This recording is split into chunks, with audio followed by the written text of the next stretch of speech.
Smith. I'm the prospective parliamentary candidate for TUSC, which stands for the Trade Union and Socialist Coalition. Welcome to the Lincolnite, Elaine. Thank you. Thank you for coming. We'll kick off with housing and development. It's a really big issue for people in Lincoln. Yes, it is. There are more than 3,000 people on the City Council waiting list, and there's a general shortage of housing in the city. How would you address that? Right. Well, I have to start off by saying it's really quite disgusting that there is such a shortage. I think that there's been a total lack of investment within building of council properties. The large building sort of companies have earned lots and lots of money, but I do feel that that ought to be brought back within the control of local authorities. I think it's awful whilst people are needing council homes that they've been forced into a position of paying exorbitant rents from landlords that are exploiting the situation, and the taxpayer is propping up through housing benefit. And at the same time, more people are being made homeless because of the bedroom tax. And I feel that the local authorities and the government should be let off the hook, and money needs to be put in to building more council homes.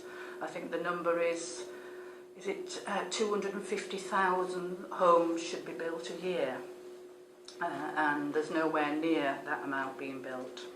Okay, let's move on to business and the economy, another really important issue to the people of the city. What measures would you implement to help businesses grow and prosper in the city, addressing the skills gap on one hand and ensuring that workers are paid a decent wage on the other? Right. Well, definitely TUSC is for workers being paid a decent wage, a living wage, and a definite increase in the minimum wage. As far as businesses, we will split it into two, the large corporations at one end and the small businesses at the other. TUSC believes, and socialist policies agree, that small businesses are often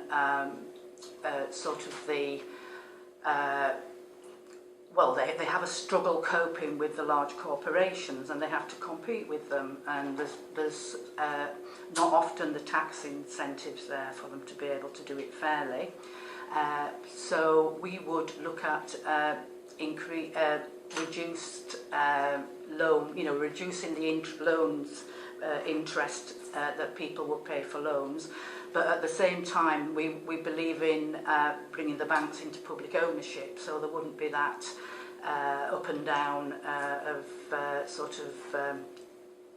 bust and boom that lots of small businesses go bust when there's a recession. And the skills gap comes from education. Obviously, I think that we should look at being a lot more creative within education and not just sticking to a national curriculum. The local authorities should be able to look at what skills are needed within the local authority, and education establishments should be able to address them. Okay, let's go back to small businesses. How important are they to the economy of Lincoln? Well, they're very important. They put a lot more money back into the local area than the large corporations do. I think it's important both for the environmentally as well as for the economy that small businesses are helped to prosper. And I feel that under socialism, innovation is promoted within capitalism. Large corporations are assisted, but within socialism we would want small businesses to thrive and not be left to swim at the expense of large corporations. Okay. You mentioned regarding the skills gap point that you made about education. That leads us nicely onto schools and higher education. Lincoln has not one but two universities. Do you think it's right for most students today to start their working life with at least £27,000 of debt? No, not at all. One of the 5 pledges within TUSC is to scrap the tuition fees. I went to university as a mature student. I'm sure that isn't an option for many mature students at this, and I had 2 daughters. I'm sure that many people, that I was 30 at the time, could not have gone, could no longer go to university. I had a grant, and I felt very privileged during the holidays. I got helped by supplementary benefits. And whilever students have a debt and have loans, and it's out there in the market, they haven't got control over the debt. And I'm not too sure whether that debt is calculated if they ever, if they want to sort of purchase something. I'd have to look into that. But it's not a very good way of starting your working life. Okay, let's move it back onto the higher education point. How should higher education be funded? How should it be funded? Yeah. Well, it should be funded by the government. I think education is a right.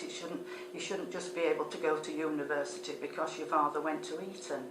It should go across all sections of all class sections, and it's not a privilege. It's a right for all people to fulfil their potential. And obviously, if parents can't support a young person to go to university, it's a lot harder for them.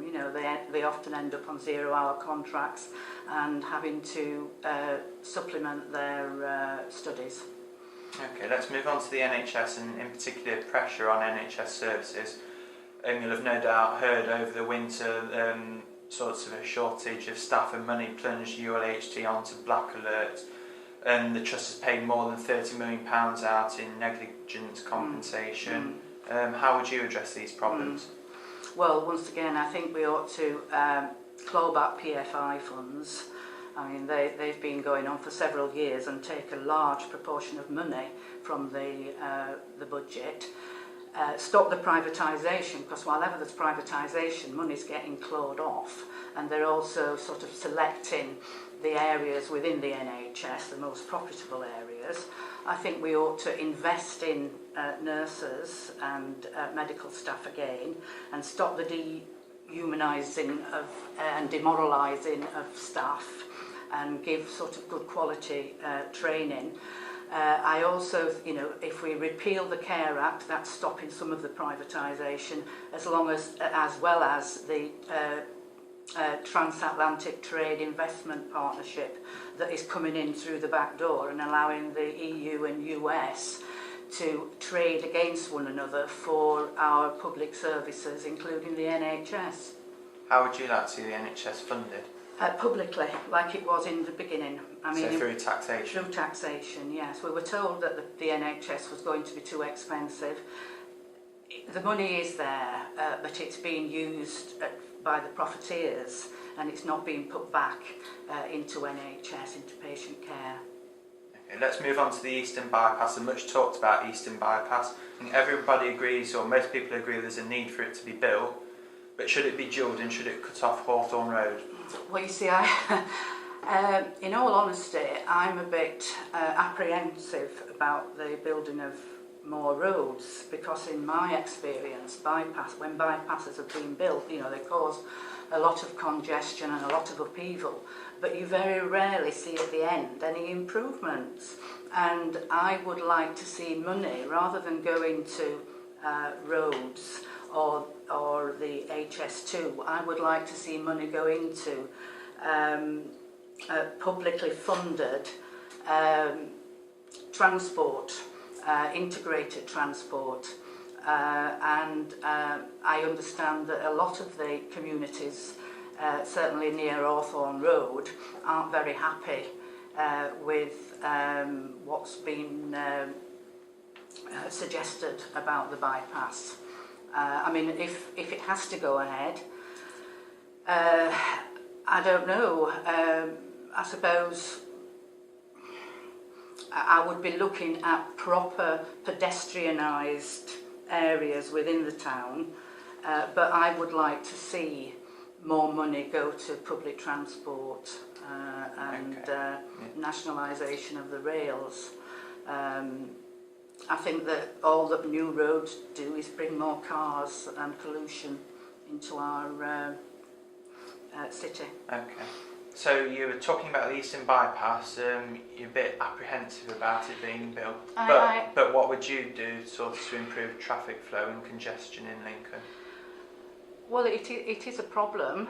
I think that, as I say, I think there needs to be more expenditure on public transport to keep cars out of the centre.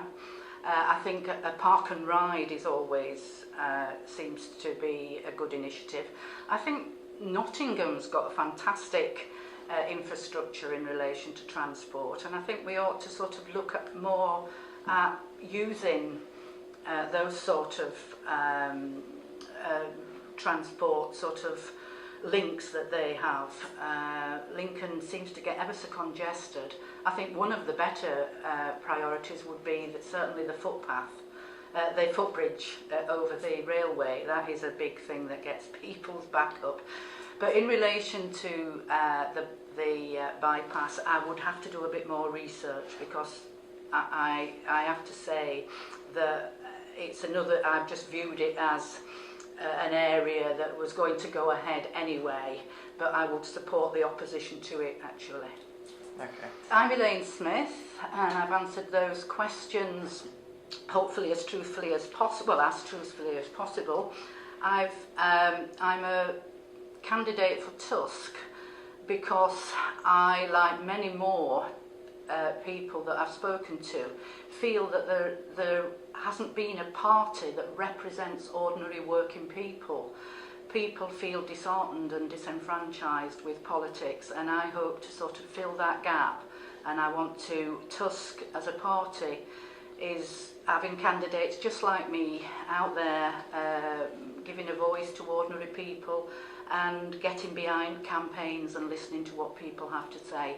We're anti-austerity and against privatisation and further cuts on ordinary working people and ordinary working class people.